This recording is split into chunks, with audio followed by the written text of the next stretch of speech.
5 ওয়াক্ত নামাজও যদি প্রতিদিন পড়ো তাইলেও একদিন মরে যাইবা, আর প্রতিদিন নাফরমানি করলেও মরেই যাইবা।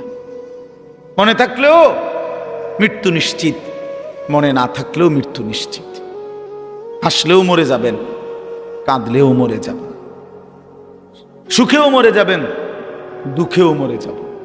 রাজপ্রাসাদের অট্টালিকায় যে সেও মরে যাবে, জীর্ণ কুঠির কুড়ে ঘরে যে সেও মরে যাবে।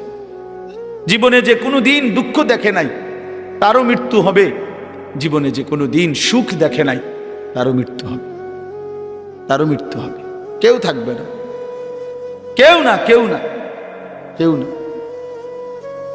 তো এই জন্য বন্ধু আমার, বাপ আমার, ভাই আমার, আমি আপনাদের কাছে এই কথাটাই বুঝাইতে চাচ্ছিলাম। প্রথম আল্লাহর কথা মনোযোগ দিয়ে শুনবেন, আখিরাতের ফিকির করবেন, কবরের ফিকির করেন। এত খামখেয়ালি নিজেদেরকে মনে করেন। ছেলেরা বন্ধু, হয় তুমি মরে যাইবা, নয় তুমি বুড়া হইয়া যাইবা, বাকি তুমি এই যৌবনের এই হালাতের উপরে থাকতা না, এটা মনে রাখবা। হয় বৃদ্ধ হইয়া যাবা, আর নয়তো মরে এর আগেই কবরে চলে যাবে। বিশ্ববিখ্যাত বুজুর্গ হাসান বসরি রাহমাতুল্লাহি আলাইহি তিনি বলতেন, ইয়া মাশারাশ শাবাব ইন্না যারআ কাদ তুদরিকুল আহাতু ক্বাবলা আন ইয়াবলুগা।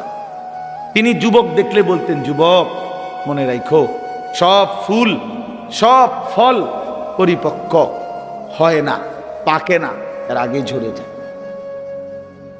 এটা উনি বলতেন, এর আগে কি ঝরে যায়। একটি গাছের, আম গাছের যতগুলো মুকুল বের হয়, বইল মুকুল, এই সবগুলোই তো আম হয়, বলেন না? বলো যুবক ভাই, বলো না, সব আম হয় না। সবগুলো ছোট আম যে কয়টা হয়, এই সবগুলোই কি বড় হইয়া পাকে? ঝরেই যায়, ফুল ঝরে যায় বেশি, ছোট ছোট আম এগুলো ঝরে যায় বেশি, টিকে অল্প কয়টা। তো তিনি বলতেন যে ঝরে যায় বেশি, কিশোর তরুণ যুবক এই অবস্থাতেই ঝরে যায় বেশি, মরে যায়। এই কোরআন শরীফের আয়াতও তো আল্লাহ এটা বলছে, অবিনকুম মান ইয়াতাওয়াফা। শক্তি আসতে আসতে, পৌঁছতে পৌঁছতে, বৃদ্ধ হওয়ার আগে আগেই অনেককে আমি আল্লাহ মৃত্যু দিয়ে থাকি, আর কাউকে বৃদ্ধ চূড়ান্ত বুড়া পর্যন্ত পৌঁছে। এই গত 1 সপ্তাহ হয় নাই, 1 সপ্তাহ হবে, আমার আপন মামি মারা গেছে, আমার বড় মামি। আমি গেছি জানাজায়। তো আমার খালারা, আমার সব খালাতো ভাই বোন আত্মীয় স্বজন বলা যায় সব আসছে মামির জানাজায়, আমরাও ছিলাম। তো আমার মেজো খালা, এই খালা একদম বয়স্ক। তো আমার বোনেরা আছে, সবাই বলতেছে, আমরা তখন এই বাড়িতে প্রায় 70-80 জন কিশোর যুবক যুবতী ছেলে মেয়ে, আমরা নানার বাড়িতে। এই অবস্থায় আমার বোনেরা বলতেছে, ভাই খালা, এই খালাই আমগো আর শেষ মুরব্বী, বুড়া বয়স্ক আছে, হে বুড়ি শুধু আর নাই। তাহলে এই বাড়িটার মধ্যে যেই মুহূর্তে 70-80 জন কিশোর নওজোয়ান, তখন বুড়া মাত্র একজন, শেষ বুড়া। এমন ব্যবধান হলো কেন? 70 × 1 হবে কেন? কথাটা বুঝছেন? 60-এর মোকাবেলায় একজন হবে কেন বুড়া? কারণ ওনার আমলের যারা কিশোর তরুণ যুবক ছিল, তো তারা এই বয়সে পৌঁছার কথা না এখন। তো তাহলে এই হিসাবে তো আপনার যদি যুবক হয় 60 জন, তো বয়স্ক তো কমপক্ষে 30 জন হইবার কথা, 40 জন হইবার কথা। তারা কই? আমার হিসাবটা বুঝছেন নি আপনি? তাহলে বোঝা গেল ঝরে যায় বেশি, চলে যায় বেশি, থাইকা যায় অল্প, থাইকা যায় অল্প। পুরা বাড়ির মধ্যে দাদা একজন, 10 বাড়ি মিললে বুড়া মিয়া কি 1 জন 2 জন, কিন্তু নওজোয়ান অনেক, নওজোয়ান অনেক। এই জন্য আপনাদের কাছে আমাদের এটাই কথা, আমি যে সূরাটা পড়ছি, এবার সূরাটার তরজমা শুনেন। এই মূল বক্তব্য এই কথাটা বুঝানো। আল্লাহ তাআলা এই কথাটা বারবার কোরআনুল কারীমের মধ্যে বুঝাইতে চাইছে, বান্দা বিশ্বাস করো, বান্দা যে অবস্থাতেই তুমি থাকো, খেয়াল করো আর না করো, বুঝে থাকো আর না থাকো, তুমি কিন্তু থাকতা না, তোমার আমি রাখতাম না বান্দা। আমার চূড়ান্ত অনুগত হইলেও রাখতাম না, চূড়ান্ত নাফরমানি করলেও কি রাখতাম। কোনো অবস্থাতে থাকতা না তুমি, এটা হলো শেষ কথা। তুমি এটা মনে রাখবে, তুমিও থাকবা না, সৃষ্টি জগতও থাকবে না। তোমারও মৃত্যু হবে, গোটা কায়নাতেরও মৃত্যু হবে। এই কথাইটা কোরআনুল কারীমের মধ্যে আল্লাহ তাআলা খুব বুঝাইছেন যে বান্দা কেন দুনিয়া নিয়া ইসসাকালতুম ইলাল আরদ, আহা বান্দা জমিনটা নিয়ে এমন কামড়াইয়া পড়লা কেন? ইসসাকালতুম অর্থ এইটা মানে কামড়াইয়া ধরা। আমি যাইতাম না, বাচ্চা যেরকম অনেক সময় ধরে না, আমি যাইতাম না, এতে এমন ভাবে ধরছে যে এতে আর সরানো যায় না। ছাগল যেভাবে খোঁট দেয়, ছাগলের খোঁট দেওয়া বুঝছেন? ছাগল যে এরকম পাও দিয়া খোঁট দিলে বাপরে বাপ, আরেক ছাগল দিয়েও এতে সরান যেত না। বহুত আমার জীবনে একবার ছোট বোন ওই চান্দলা, ব্রনফারা চান্দলা একটা জায়গা আছে, এই চান্দলা আমার বোন বিয়ে দিছি, ছোট বোন। তো কোরবানির ঈদের সময় মায় 2 দিন আগে আমারে কইছে যে টাকা দিছে, চান্দলার পাশে একটা জায়গা আছে 60 বাজার, ওইখান থেকে খাসি কিনা দিতাম, মানে বোনের শ্বশুর বাড়ি কিনা দিতাম আর ঈদ কোরবানি উপলক্ষে। তা আমি বোনের শ্বশুর বাড়ি গিয়ে তালুইরে নিয়া বলছি চলেন একটা খাসি কিন তালুই। তো চালুই বয়স্ক মানুষ, খাসিটা কিনার পরে আমি হাবড়ারে কইলাম তালুই অল্প দূর রাস্তা, 60 থেকে আর চান্দলা যাইতে নাই তো 10-15 মিনিট 20 মিনিট লাগবে, আরো আগের কথা। ওই সময় আমি কামেলে পড়ি, 2003 সাল বা 4 সাল এরকম হবে। তো আমি হাঁটাই এই নিয়ে যেতে পারবো ছাগল, এটা আপনি রিস্কা দিয়ে যান, আপনি বয়স্ক মানুষ। আহা, আমার 14 গোষ্ঠীর কোনো পাপের কারণে আমি এটা ধরছি। আমি শেষ পর্যন্ত অজরে মানে কাইন্দাই দিছি। আমি তো জানি না আগে কোনো সময়, ধরছিও না, জানিও না এটা যে এরকম খোঁট দেয়, এই কথাটা আমি জানতাম না। কি পরিমাণ কষ্ট করে বিশ্বাস করেন এটা আনছি, এই কদ্দুর জায়গা বাড়িতে আইনা আমার বোনে ধর, মাই কইছে তোর খাসি রে ধর, তোর খাসি তো এটা যে তার হাতে দিছি, বোনের কইছি ধর এটা ধর যা, এ কইয়া যে আইসা লাইছি, ভাতও খাইছি না, জিদ দে। তাইলে কি বোঝা গেল? এইভাবে খুঁট দিয়া ছাগলের খুঁটির মতো আল্লাহ বলছি সাকালতুম ইলাল আরদ, হায় বান্দা এভাবে বুঝি জমিন আঁকড়ায় ধরল, এভাবে জমিন আঁকড়ায় ধরলা। আর রাদিতুম বিল হায়াতিদ দুনিয়া মিনাল আখিরা। এবার আল্লাহ বলে বান্দা তাহলে কি তুমি আখিরাতের বিপরীতে দুনিয়ার এই জীবন পেয়ে খুশি হয়ে গেল? যথেষ্ট তো খুশি? এক সেট সোফা সারবে তো? খালাস। 6টা টেবিল, 6টা চেয়ার, একটা ডাইনিং টেবিল, খুশি তো? যথেষ্ট। 2টা ওয়াল শোকেস, 4টা খাট, 4টা তোষক, প্রতি খাটে 2টা করে বালিশ, 8টা বালিশ, চায়ের কাপ 1 ডজন, ভাতের প্লেট 1 ডজন, নুনের বাড়ি 4টা, আর 4 বাথরুমে বদনা 4টা।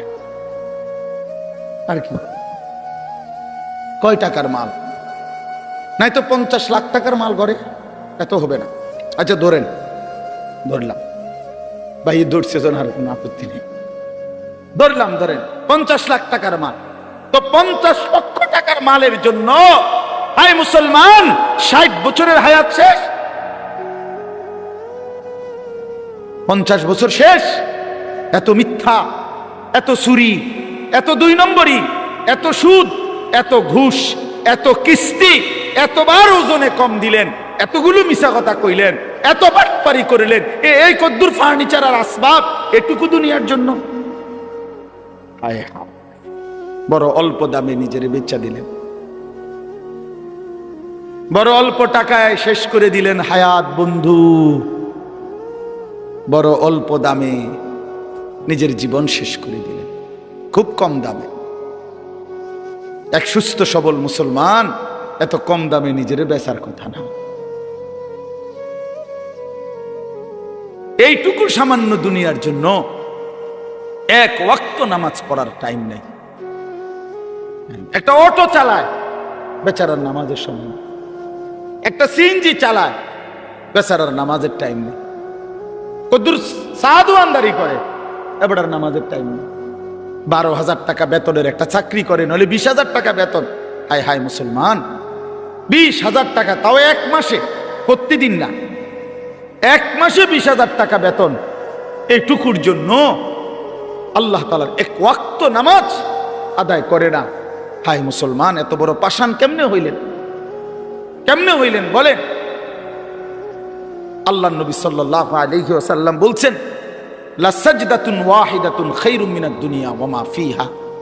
এবার শুনেন, নবী বলেন, একটি সেজদা উম্মত দুনিয়া এবং দুনিয়ার মধ্যে যা কিছু আছে তার চাইতে কোটি গুণে বেশি উত্তম। কয়টি সেজদা? এক সেজদায় কয় রাকাত?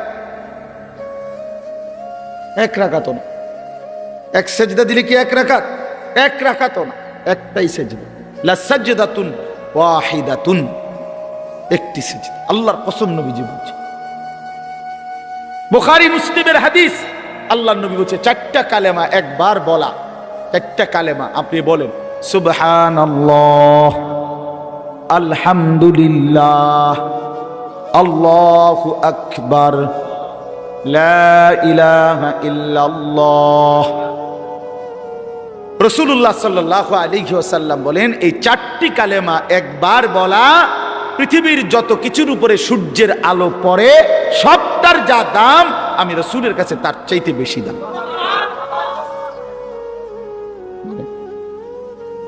কি ধরলেন? কি হারাইলেন? কি হারাইলেন? এক ওয়াক্ত নামাজের মূল্য কত? ফজরের 2 রাকাত সেজদার মূল্য কত? রাসূলুল্লাহ সাল্লাল্লাহু আলাইহি ওয়াসাল্লাম বলছে, রাকাআতুল ফজরি খায়রুম মিনাদ দুনিয়া ওয়া মা ফিহা। ফজরের 2 রাকাত সুন্নত, হ্যাঁ হাদিস, দুনিয়া এবং দুনিয়ার মধ্যে যা কিছু আছে তার চাইতে কোটি গুণে বেশি উত্তম। তো ফজরের ফরজ 2 রাকাত, এটা তো আরো আছে, এটা তো রয়েই আছে, কতটা বেশি। কুল মা ইনদাল্লাহি খায়রুম মিনাল লাহবি ওয়া মিনাত তিজারা। কোরআন শরীফে আছে, একবার জীবনে সাহাবীরা প্রথম দিকে নবীজি সাল্লাল্লাহু আলাইহি সাল্লাম জুমার খুতবা দিচ্ছিলেন।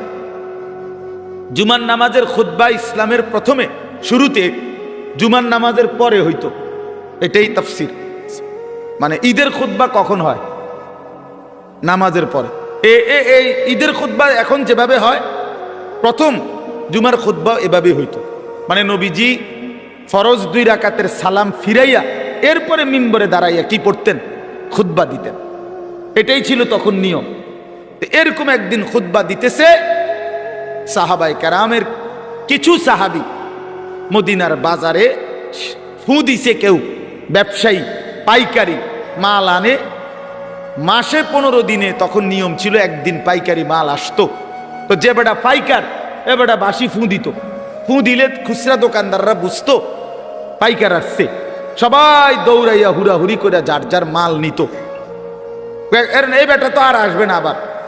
তো এই সাহাবীরা যারা মদিনার বাজারে ব্যবসা করত, ওনারা এই বাঁশির ফু এটা শুনছে। ওই খুতবার মুহূর্তে নবীজি খুতবা দিতে দাঁড়াইছে, জুমার নামাজের পরে, নামাজ ফরজ শেষ করছে। এই সবাই যারা মদিনার বাজারে ব্যবসায়ী, ওনারা সব উঠে চলে গেছে ওইখানে মাল আনার জন্য, কারণ বুঝছে যে যদি পরে যায় তো পাইতো না। এই এতটুকু শুধু নামাজ না, খুতবা, খুতবার সময় আল্লাহর কসম, কোরআন শরীফের একটি পূর্ণাঙ্গ সূরা আল্লাহ তাআলা এই ব্যাপারে নাজিল করছে, সূরা জুমআ। এই জুমআ সূরার নামই জুমআ। আল্লাহ নাজিল করে বলছেন, ওয়া ইদা রাআউ তিজারাতান আও লাহওয়ান ইনফাদ্দু ইলাইহা ওয়া তারাকুকা কাইমা। নবী কামটা করলো কি এরা?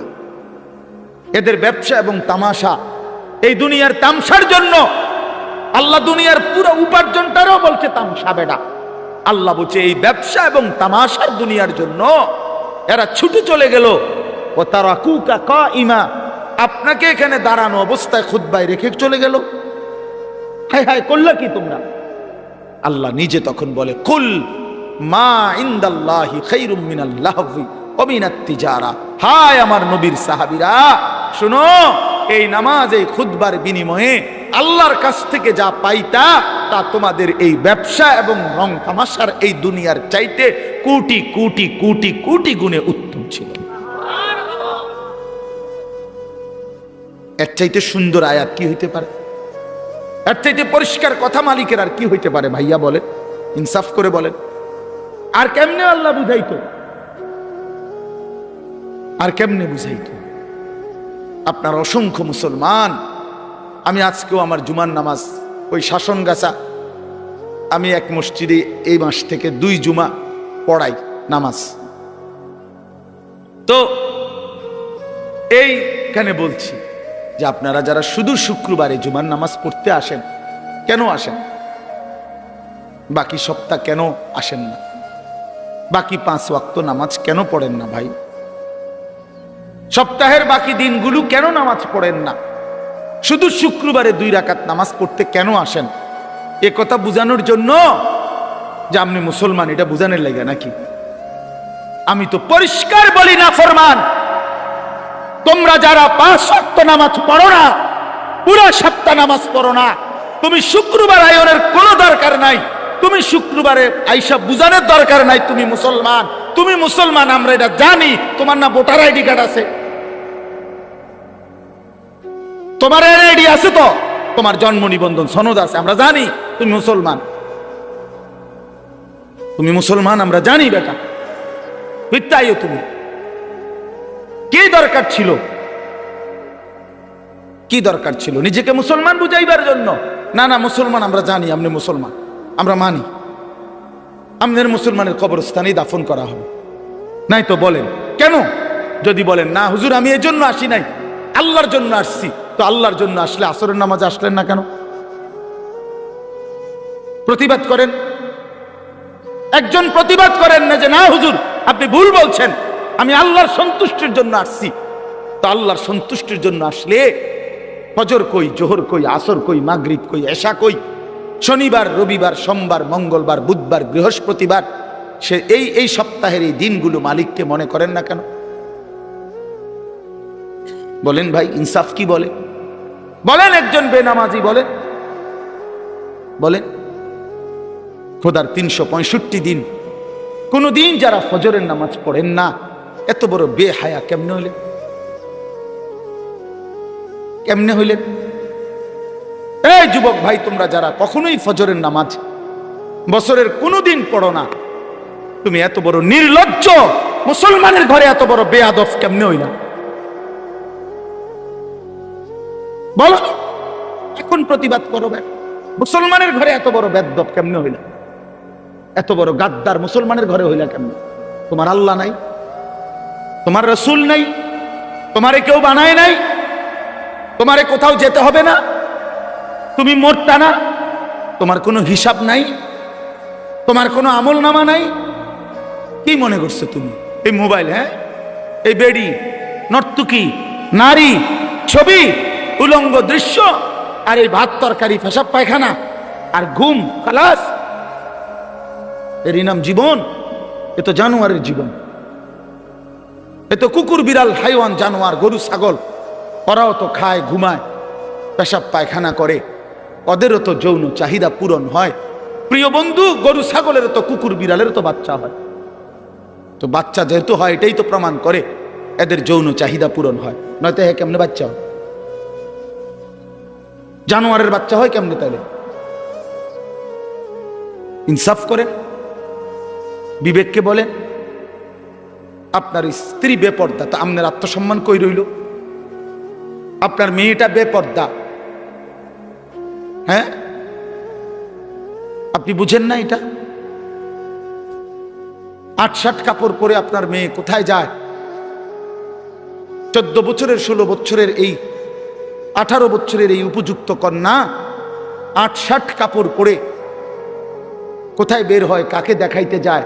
আপনি বুঝেন না? আপনি চিরা খান, আপনি হুদা বন খান, আপনি ভাত খান না? এতটুকু হায়া যেই বাপের নাই, তো তুমিও তো বেহায়া, তোমার মেয়েও তো বেহায়া। যে স্ত্রী বেহায়া, স্বামীও বেহায়া, স্ত্রীও বেহায়া, দুজনেই তো বেহায়া বেটা তোমরা। নাহলে আত্মসম্মান থাকলে, আত্মমর্যাদা থাকলে, পৌরুষ থাকলে, আমি বাইচা থাকতে আমার বউ বেপর্দা হবে বেটা, তো আমি বাইচা রইলাম কেন? আমি বাইচা থাকতে আমার মেয়ে বেপর্দা, তো আমি বাপ কিসের? আবার আমার বাপ কিসের? আমার স্ত্রী সন্তানের মধ্যে যদি দিন না থাকে, বিবি বাচ্চার যদি আখিরাত না থাকে বন্ধু, তো আল্লাহ তাআলা আমাদেরকে সংসার কেন দিলেন? পরিবার কেন দিলেন? স্ত্রী সংসার কেন দিলেন আমাদেরকে? যে নারী থেকে এত কিছু ভাবে উপকৃত হইলেন 40 বছর, সেই নারীকে এভাবে জাহান্নামের হাতে ছেড়ে দিলেন, এভাবে ছেড়ে দিলেন। ফিকির করেন, সিদ্ধান্ত করেন, কেমনি কি করবেন, ফয়সালা করেন। এই পৃথিবীতে প্রত্যেক মানুষের সামনে যখনই যে কোনো সমস্যা তৈরি হয়, সে তো প্রতিটা সমস্যার সমাধানের জন্য কোনো না কোনো কৌশল বের করে না? তো এর জন্য বাইর করেন, আপনি বুদ্ধি বাইর করেন, আপনি পরামর্শ করেন যে হুজুর আমার স্ত্রী বেপর্দা, আমি কি করতে পারি? আমার মেয়ে বেপর্দা, আমি কি করতে পারি? আমার ছেলে কোনো দিন ফজরের নামাজ পড়ে না, আমি কি করতে পারি? কোনো সমাধান নাই? ইসলামে কি কোনো সমাধান নাই? আল্লাহর কোরআনে কিছু নাই এ ব্যাপারে? তো আছে, তো আছে, তো আপনি সিদ্ধান্ত নেন, আপনি এগিয়ে আসেন, নিজেকে বাঁচান, বউ বাচ্চাকে বাঁচান, স্ত্রী সন্তানকে বাঁচান।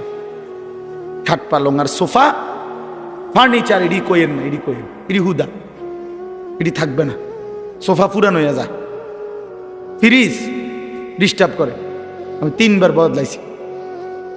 ওয়াশিং মেশিন কিনছি, এইটা একবার দামি কোম্পানির, এটার ডিস্টার্বের যন্ত্রণায় কুচিটা হালাই দো, লাত্তি দিয়ে হালাই দো, ফালতু জিনিস একটা। তাইলে কি বুঝা গেল? দুনিয়া কোনোটাই জমাইয়া আপনি স্থায়ী হবে না, এটা ডিস্টার্ব করবে, ঠিকই না? বলেন না কেন? তো শুধু শুধু শুধু শুধু বললেন কেন, করলেন কেন? বাথরুমের প্লাস্টিকের দরজা এডি শুধু ভাঙ্গে যায়, বলেন ঠিক নাই? যে প্লাস্টিকের দরজা যত জায়গায় দেখবেন, সিটকারি ভাঙ্গা, নইলে এন্দিয়া গুদ্দুর ভাঙ্গা, এন্দিয়া সিটকারি লাগে না, সদর বদর। তো দুনিয়া তো একটা ফালতু জিনিস। 4 কোটি টাকার বড় লোকের বাড়িতে আমি গেছি, ডুপ্লেক্স বাড়ি, বাথরুমের দরজার সিটকারি নাই। সিটকারি আছে মানে ওই বল্টুটা নাই, শুধু এই জিটার মধ্যে সিটকারিটা লাগায়, এই কদ্দুর জায়গাটা নাই। কারণ আমি বসুন কেমনে? এই বাথরুমে আমি বসলে কেউ যদি দরজাটা ঠেলা দেয়, বলেন? শেষে বালতির মধ্যে পানি দিয়া, বালতিটারে দিয়ে দরজা ঠেলা দিছি, তারপরে বসছি। দুনিয়া ধোকা না? বলেন ধোকা, দুনিয়া ধোকা, এই আসবাব ধোকা, ধোকা বন্ধু, ধোকা। আমি খোলামেলা বললাম এই জন্য, আপনি ভেবে দেখেন ধোকা। আপনি কতবার পাল্টাইছেন দুনিয়া? আপনার ঘরের সামান আপনি কতবার পাল্টাইলেন? আপনার বিবির ওই পাউডার শুরু, তারে বলেন এই বেপর্দা নারী, এই পাউডার ফেয়ার এন্ড লাভলি লাগাইয়া 1 ঘন্টা সাইজা গেলা, আবার যে তুমি আইসা এগুলা ধুইয়া লাইতেছ, নিজেই হালাই দিতেছ নিজের পাউডার, নিজের পাউডার ফেয়ার এন্ড লাভলি এগুলো নিজেই ধুইয়া সব মুছে ফেলে দিলা, তো তুমি কি বোঝো না একবারও এগুলো ধোকা? আসল হইলে তো তুমি রাইখা দিতা। হায় দুনিয়া, হায় দুনিয়া আমাদেরকে ধোকা দিল। দুনিয়া আমাদেরকে বারবার ধোকা দিছে বন্ধু, দুনিয়া ধোকা দিছে। আমার বাপও থাকতে চাইছে, বাপ নাই। দুনিয়া আমার দাদাও থাকতে চাইছে, আমার দাদা নাই। দুনিয়া আমার কতজন থাকতে চাইছে, আমার চোখে দেখা সেই মানুষগুলো কেউ নাই। আমার জলজ্জান্ত জ্যাঠারে আমি দেখছি, তোমার 1 সপ্তাহের মাথায় জ্যাঠা মারা গেছে। আমি দেখে আসার পরে 1 সপ্তাহ পরে আবার নিজে গিয়ে এই জ্যাঠার জানাজা পড়ছি। কবরের দিকে তাকাইয়া মনে পড়ছে, কবর যেন আমারে বলতেছে, আনিস তোর জ্যাঠারে বানাইবার জন্য আমি আমার কাছ থেকে একটু মাটি দিছিলাম, আজ আমার মাটি আমি আমার কাছেই ফেরত নিলাম। ওয়াফিহা নুঈদুকুম, আমি এখান থেকেই দিছিলাম, আজ আমি এখানেই ফেরত নিলাম। প্রিয় বন্ধু আমার, বাপ আমার, ভুল যেন না হয় বন্ধু। হাসলেও মরে যাবেন, কাঁদলেও মরে যাবেন। এই কথাই বলছিলাম। তাইলে কি আশ্চর্য জীবন ভাইয়া, তোমরা কি জীবন পছন্দ করলাম?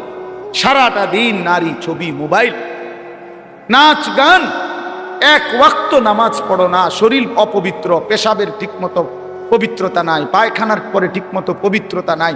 আর এই উলঙ্গ ছবি, নাচ গান দেখতে দেখতে সারা দিন সারা রাত শরীর তো নাপাক হয় বন্ধু। এই নাপাক দেহ নিয়ে, এই জানোয়ারি জিন্দিগি নিয়ে কেমনে ঘুমাও, কেমনে রাত কাটাও, কেমনে শো, কেমনে হাঁটো? আমি বুঝি না তুমি মানুষ না জানোয়ার। আরেকবার ভাইবো বন্ধু, আরো বেহায়া সন্তান, বেপর্দা নারী, বেহায়া কন্যা, আরেকবার ভাই, মানুষ না জানোয়ার। আল্লাহ আমাদেরকে মাফ করেন। তো আল্লাহ তাআলা বলেন, বান্দা নবী রাসূলুল্লাহ সাল্লাল্লাহু আলাইহি সাল্লামকে বলছে, বন্ধু আপনি কি জানেন সেই বিকট আওয়াজটা কি? সেটাই কিয়ামত। সব ভাঙবে, সব ভাঙবে। আপনি কি মনে হয় এটা হইবে নি? আসলে কথা বলেন না কেন? ছেলেরা বলো না ভাইয়া, হবে এটা? 100 কিয়ামত, পৃথিবী ধ্বংস হবে। কারণ আল্লাহ তাআলার কোনো কথা বন্ধু শত্রু কারো কাছেই ভুল প্রমাণিত হয় না। বুঝেন নাই? মানে আমরা ইমানদার, আমাদের গবেষণাতেও কোরআনের সব কথা সঠিক, সমস্ত কাফের মুশরিক বেঈমানদের গবেষণাতেও কোরআনের সব কথা সঠিক। তার মানে কি, বন্ধু শত্রু সবার কাছেই কোরআন কি সঠিক। রাসূলুল্লাহ সাল্লাল্লাহু আলাইহি সাল্লামের জিন্দিগির 23 বছরের একটা সুতা, 23 সেকেন্ড বন্ধু শত্রু সবার কাছেই সর্বশ্রেষ্ঠ। বলেন, রাসূলুল্লাহ সাল্লাল্লাহু আলাইহি সাল্লামের জীবনের একটা মিনিট, একটা ঘন্টা, একটা সেকেন্ড দুশমনরাও পরীক্ষা করছে। আজকে 1450 বছর ধরে শুধু রাসূল সাল্লাল্লাহু আলাইহি সাল্লামকে নিয়ে আমরা শুধু বলি আর ভাবি এমন না, কাফের বেঈমানরাও ভাবে, গবেষণা করে, এই নিয়ে বিশ্লেষণ করে, কিন্তু তিনি সবার কাছেই শ্রেষ্ঠ। বন্ধুও পরীক্ষা করে দেখছে তিনি সর্বশ্রেষ্ঠ, দুশ্মনেও পরীক্ষা করে দেখছে তিনি সর্বশ্রেষ্ঠ। তিনি সুন্দর, নবী সাল্লাল্লাহু আলাইহি সাল্লামই সবচেয়ে সুন্দর। তার সব কথাই সঠিক, তার সব কথাই যৌক্তিক, তার সব নড়াচড়া পর্যন্ত সর্বাধিক সুন্দর, সবচেয়ে স্মার্ট, সবচেয়ে সুন্দর। তিনি হাসলেও সুন্দর, তিনি কাঁদলেও সুন্দর। নবী সাল্লাল্লাহু আলাইহি সাল্লাম কথা বললেও সুন্দর, চুপ থাকলেও সুন্দর। চুপ থাকলেন, নবীজির বহু সাহাবীরা আছেন, নবীজি যখন চুপ থাকতেন, কথা বলতেন না, তখনও ওনার দিকে তাকায় থাকতেন। নবীজি জিজ্ঞেস করছে কোন কোন সাহাবীকে, কি দেখো? আবার দি যাও গা, কথাও কও না কিছু। এক কালো হাবশী সাহাবী একদিন বলছিল, ইয়া রাসূলুল্লাহ, আমি তো কালো মানুষ, যখনই মনটার মধ্যে কোনো কষ্ট লাগে, ব্যথা লাগে, দুঃখ লাগে, দুনিয়ার তেমন কিচ্ছু আমার নাই, তো মনটায় কষ্ট লাগলে, অস্থিরতা লাগলে দৌড়াই আপনার কাছে আসি, আপনার ওই পবিত্র চেহারার দিকে তাকাই, সব ভুলে যায়, দুঃখ বেদনা সব ভুলে যায়। তো এখন কেন আসছো? বলছি, ইয়া রাসূলুল্লাহ, আজকে একটা কথা বলতে মন চাচ্ছে। এই সাহাবী, তাফসীরে আছে সূরা নিসা, এই কালো সাহাবী বলছি, ইয়া রাসূলুল্লাহ, আজকে একটা কথা বলতে চাই। বলছে, বলো। বলছে, এখন তো আমি যত সাধারণই হই না কেন, এই দুনিয়ায় তো আপনারে দেখে দেখে আমার কলজা ঠান্ডা করি, দিল ঠান্ডা করি। হাসরের ময়দানে তো আপনি চলে যাবেন অনেক ঊর্ধ্বের জান্নাতে, আর আমারে যদি আল্লাহ জান্নাত দেয়ও, দিব সাধারণ যে কোনো একটা জান্নাতে দিতে পারে, আপনার লগে তো আর দিত না, আপনি তো অনেক ঊর্ধ্বের, আপনি চলে যাবেন। এখন আমার জানার বিষয় হলো, আমি যদি জান্নাতে গিয়া আপনারে না দেখি, খোদার কসম নবী, ওই জান্নাতে থাইকেও তো আমি আরাম পাইতাম না।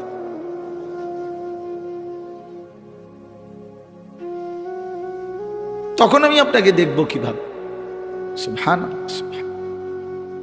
আল্লাহ তাআলা বলেছেন, ওমান ইউতিল্লাহ ওয়ার রাসূল ফাউলাইকা মাআল্লাযীনা আন'আমা আল্লাহু আলাইহিম মিনান নাবিয়্যিন ওয়াস সিদ্দিকিন ওয়াশ শুহাদা ওয়াস সালিহিন। বন্ধু, আমি ওয়াদা দিলাম, আমি আল্লাহ এবং আপনি রাসূলের পূর্ণ আনুগত্যের হক যে আদায় করবে, অনুসরণ করবে আপনাকে 100% 100% আমি আল্লাহ আপনার সাথেই তাকে থাকতে দেব। কেমনে আমি বুঝ করবো, আপনি ওরে কইয়া রাখবেন। নবী সাল্লাল্লাহু আলাইহি ওয়াসাল্লাম ওই হাবশী সাহাবীকে বলছে, আল্লাহ রসুলের আনুগত্য যদি পূর্ণ করতে পারো, ওয়াদা দিছে মালিক তুমি আমার সাথেই থাকবা। সাহাবী চিৎকার দিয়া ওইখানেই ইন্তেকাল করছে। निकल जाए दम तेरे कदमों के नीचे, यही दिल की हसरत, यही दिल की आरजू है। এটা উর্দু শের আর কি।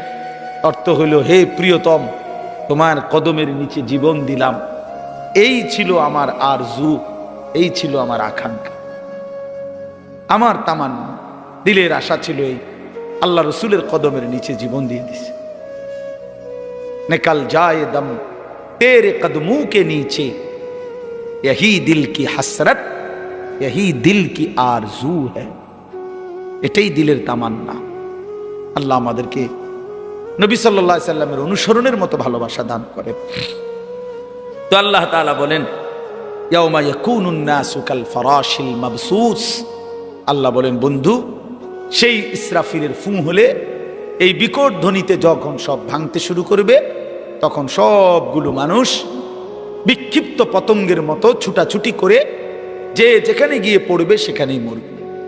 বিক্ষিপ্ত পতঙ্গ বলতে তাফসীরের মধ্যে আছে, আগুনের মধ্যে, লাইটের মধ্যে, আপনারাও বুঝবেন, সাদা পোকা, উলু আমরা যেগুলারে বলি, এগুলো যখন উড়ে তখন চারদিক থেকে এগুলা দৌড়ায়, যেন থেকে পারে, যে যেমনে পারে উইরা আসে, আর আলোতে বা আগুনে পড়ে, মরে, ঠিক না, নিচে পড়ে।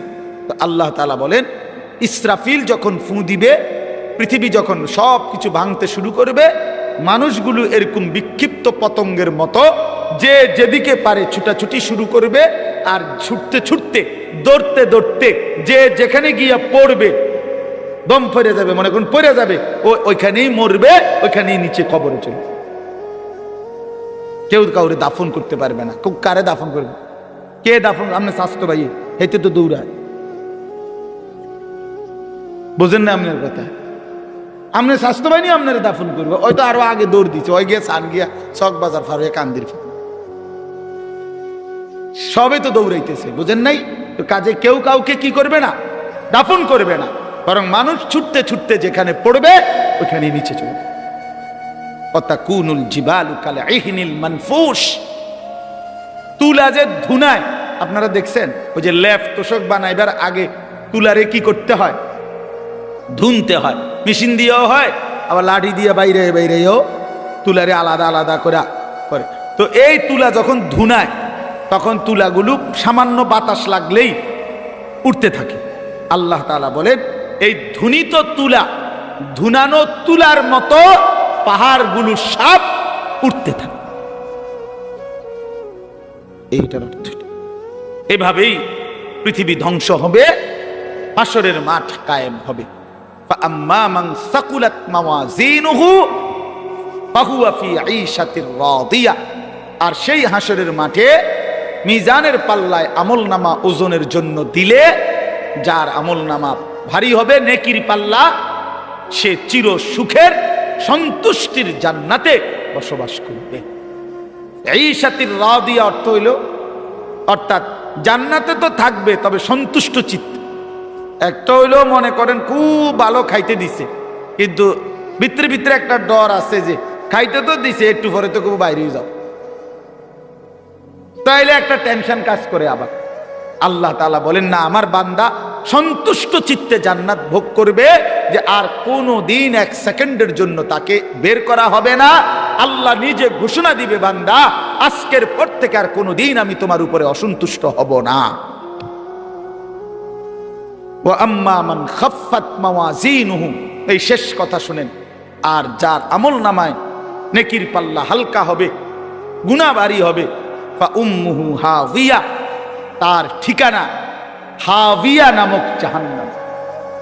হাবিয়া জাহান্নাম, যে সাতটি, এই সাতটি জাহান্নামের একটির নাম হলো হাবিয়া। কি নাম? ওয়ামা আদরাকা মা হিয়া। আল্লাহ তাআলা নিজে বলেন, আহা, নবীজিকে বলতেছেন, বন্ধু জানেন ওই হাবিয়া জাহান্নামটা কেমন ভয়ানক, এটা কেমন? তা আল্লাহ নিজে বলতেছেন, নারুন হামিয়া, সেটা অত্যন্ত প্রচন্ড জ্বলন্ত ধাউ ধাউ করে জ্বলা আগুন, হাভিয়া, সেখানে ছেড়ে মারা হবে, নাফরমানকে সেখানে ফেলা হবে। এখানে দুইটা কথা শুনেন। এক নাম্বার হলো এই আয়াতের তাফসিরে এই নারুন হামিয়া হাভিয়া জাহান্নামটা প্রচন্ড উত্তাপওয়ালা আগুন, এই কথাটার ব্যাখ্যা দিতে গিয়ে প্রিয় নবী সাল্লাল্লাহু আলাইহি সাল্লাম বলছেন, তাফসিরে কুরতুবিতে আছে, নবীজি বলছেন নারুকুম হাদিহি জুজউম মিন 70 জুজআম মিন নারি জাহান্নাম। কথাটা শেষ খেয়াল করেন।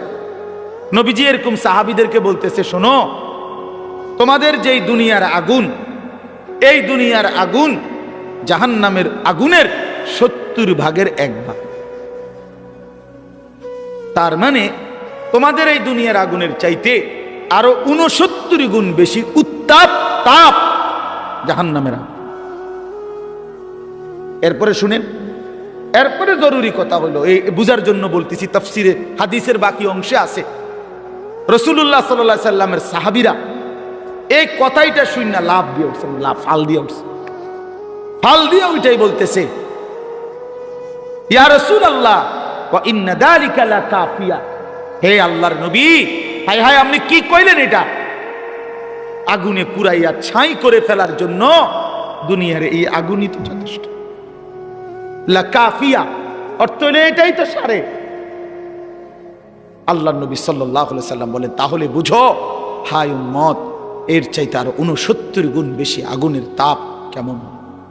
এই আগুন যদি তোমাদের কাছে এমন মনে হয়, আমি কুমিল্লা মেডিকেল কলেজে একবার, এই কুসাইতলি জীবনে একবার একজন আগুনে পোড়া লোককে দেখতে গেছিল, আমার পরিচিত। ওই বেচারার এক হোটেলের সামনে দিয়ে যাওয়ার সময় ভুলে হোটেলওয়ালারা পুরা কড়াই গরম পানি রাস্তার যে ছুঁড়ে মারছে, এই বেচারার পিছন দিয়ে পড়ছে, পুরাটা প্রাণ পিছনের অংশ পুড়ে গেছে। আমার পরিচিত লোক, এক সময় মাদ্রাসায় পড়ছে উনি, ওনার আমি দেখতে গেছিলাম এই মেডিকেল কলেজ। আল্লাহর কসম, আমি জীবনে কোনো মানুষের চিৎকার এর চাইতে ভয়ানক আমি আর দেখি। ওই আগুনে পোড়া মানুষটারে তখন নার্স তার এই পোড়া চামড়া এগুলো টাইনা টাইনা উঠাইতেছিল, ড্রেসিং করবে। ভাইয়া সেই যে কি পরিমাণ চিল্লাইছে,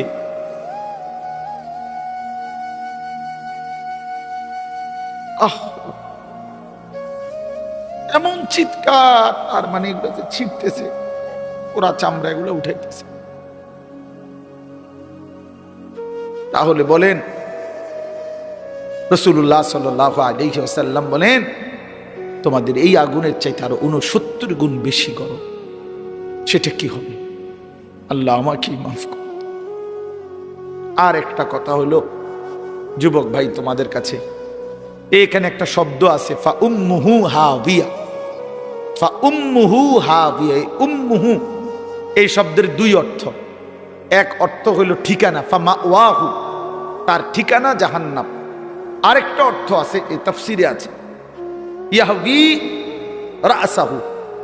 তাফসিরের মধ্যে লিখছে, অর্থ হইল যখন আমলনামা হালকা হবে, গুনার পাল্লা ভারী হবে, তখন এই ফেরেশতা আল্লাহর কসম মাথার সামনে এই চুলের অগ্রভাগ কাপ করে ধইরা, চুল ধইরা, ইয়াহবি রাসাহু, এ তার মাথা ধইরা, চুল ধইরা, তারে ফেরেশতা একটা টান দিয়া দাঁড়ানোর থেকে মাটিতে ফেলে দিবে। একটা টান দিয়ে মাটিতে ফেলেই একটা লাথি দিয়া জাহান্নামে ফেলে দিবে। এই জন্য দোস্ত, এই মডেলিং, এই চুল রেডি রাখো। এই যে পাঙ্কু চুল, এই বাহারি চুল রেডি রাখো হাসরের ময়দান পর্যন্ত, যাতে করে জাহান্নামের ফেরেশতা ধরতে সুবিধা হয়, ধরতে সুবিধা। কার থেকে দেখা মুসলমানের নওজোয়ান এই চুল শিখলা? কার থেকে দেখা? কার থেকে দেখা? ইহুদির মডেল, খ্রিস্টানের মডেল, হিন্দুর মডেল, বৌদ্ধের মডেল, নাস্তিকের মডেল, মুরতাদের মডেল, আল্লাহ দ্রোহী দুশ্মনের মডেল ছাড়া আর কি এগুলো? তার মানে ওরা তো নিজেই জানে ওদের ঠিকানা জাহান্নাম। তো জাহান্নামীদের সাদৃশ্য যার, তো তার চুলতে এমনই হবে, তার চুলতে এমনই হবে। এটা তো এতটুকু বোঝা উচিত, এতটুকু তো বোঝা উচিত। কোরআন শরীফে আছে, নিয়ে এখন দেখাই।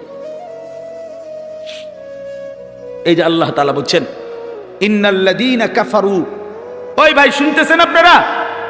ইন্নাল্লাযীনা কাফারু মিন আহলিল কিতাবি ওয়াল মুশরিকিনা, নিশ্চয়ই যারা আহলে কিতাব, ইহুদি খ্রিস্টান বেঈমান এবং যারা মুশরিক, তাদের সকলেই ফি নারি জাহান্নামা খালিদিনা ফিহা। হ্যাঁ, ওমাইটা কোরআন শরীফের আয়াত, ঠিক নি মানে ঠিকই উর্ফি দিয়ে কিতা আরো হিটা কর। এটা কিসের আয়াত? কোরআন শরীফের আয়াত। ফি নারি জাহান্নামা খালিদিনা, আরো রইছে ভাইয়া, এই আরো রইছে উলাইকা হুম শাররুল বারিয়া। আল্লাহ তাআলা বলেন ওদের ঠিকানা হবে চিরস্থায়ী জাহান্নাম, আর ওরাই হলো শাররুল বারিয়া, আল্লাহর সৃষ্টির সর্বনিকৃষ্ট জীব, সর্বনিকৃষ্ট শাররুল বারিয়া, শাররুল বারিয়া। এই জন্য জামাতে, লেবাসে, পোশাকে, চেহারাতে, চুলে, সামনের দিক দিয়া, চুলের দিক দিয়া, শরীরে, পোশাকে মনে রাখেন বেঈমানের সাদৃশ্য যারা ধারণ করে আছেন, নিজের হিসাব মিলাইয়া নিয়ে। দুইয়ে দুইয়ে 4 হয়, 4-এ 4-এ 8 হয়, 8 দুগুণে 16। বুঝেন নাই নাকি? 2-এ 2-এ 6, এমনি মিলাইয়া, হিসাব মিলাইয়া। উলাইকা হুম শাররুল বারিয়া, ওরা সর্বনিকৃষ্ট জীব। আল্লাহ সমস্ত কাফের সর্বনিকৃষ্ট। আল্লাহ আমাদেরকে বুঝ দান করেন।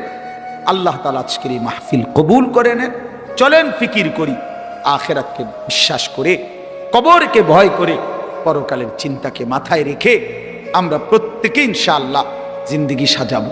বলেন ইনশাআল্লাহ। যুবক ভাই নামাজ পড়ো, নামাজ পড়ো।